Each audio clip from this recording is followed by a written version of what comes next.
So, if you follow Donald Trump whatsoever, there's always the vice president not too far away, and he's paying super close attention as to what's going on, particularly in those Oval Office meetings.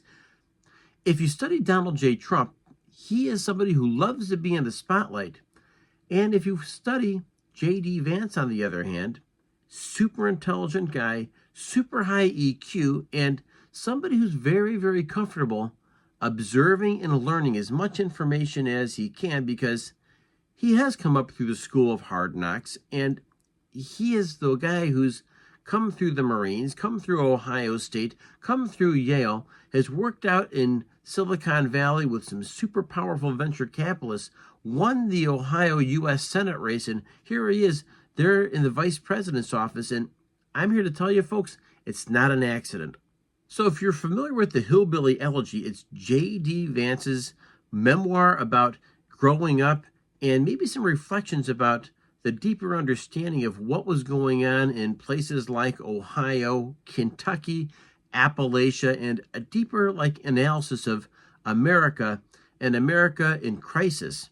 That's the subtitle of the book, A Culture in Crisis.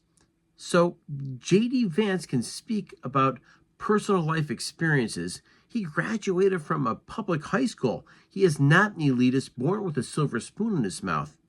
So some call him a brainy populist.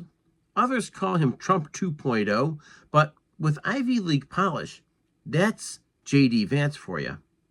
Taking a closer look at J.D. Vance's rise, I want to remind you that his parents divorced at a very early age.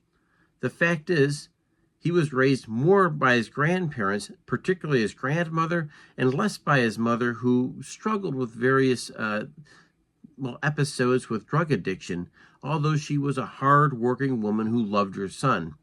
The fact is, after his high school, he couldn't really afford the right college, so he went to the Marines.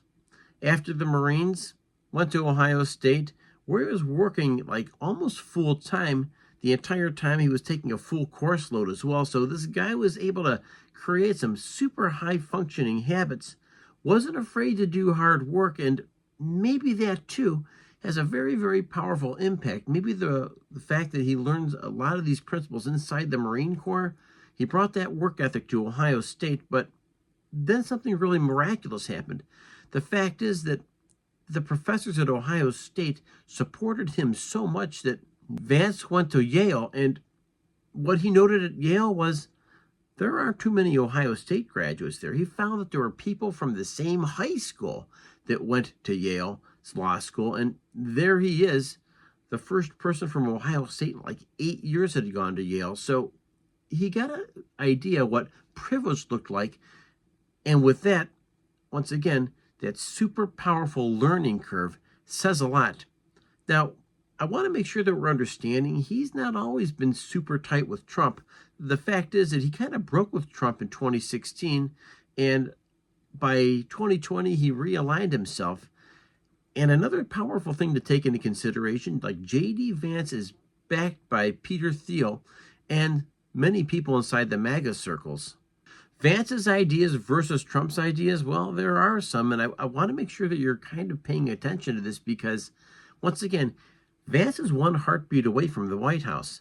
The fact is that Vance is more of an intellectual and maybe less about populism. And Trump, let's face it, he is the embodiment of what populism is.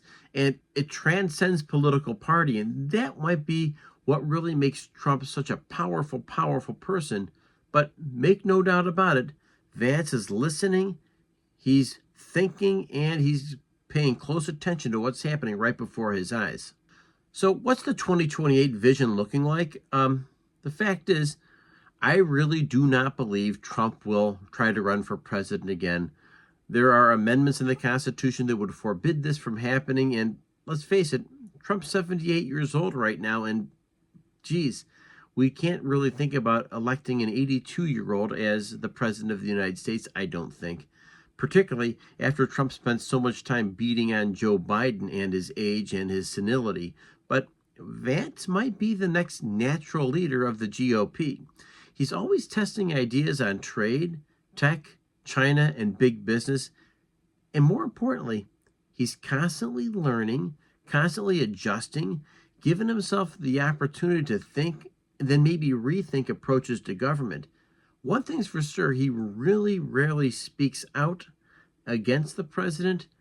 He's always sitting there listening. And if you remember the Zelensky interview in the Oval Office, it was Vance, being the Marine that he is and putting himself right out in front of Trump, making sure that Zelensky respected the President of the United States, respected the White House, respected the American people. So make sure you know that, because that's JD Vance. Just a very simple call to action here. If you have a comment here, I would really be curious whether you think there's something else that we don't know about JD Vance. Will he be the next president in 2028?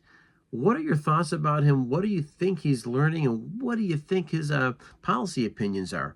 One thing for sure, you'll note that he spent time over in India already as Vice President of the United States.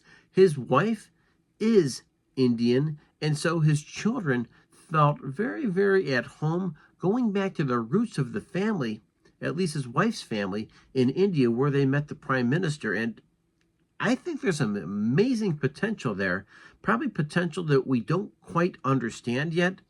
Hit like, hit subscribe, help me feed Charlie. And folks, remember, this station is for Main Street people just like you and I. The biggest battle we're fighting every day is the one between our ears. Stay healthy and celebrate your victories, and I'll catch you next video. Thank you.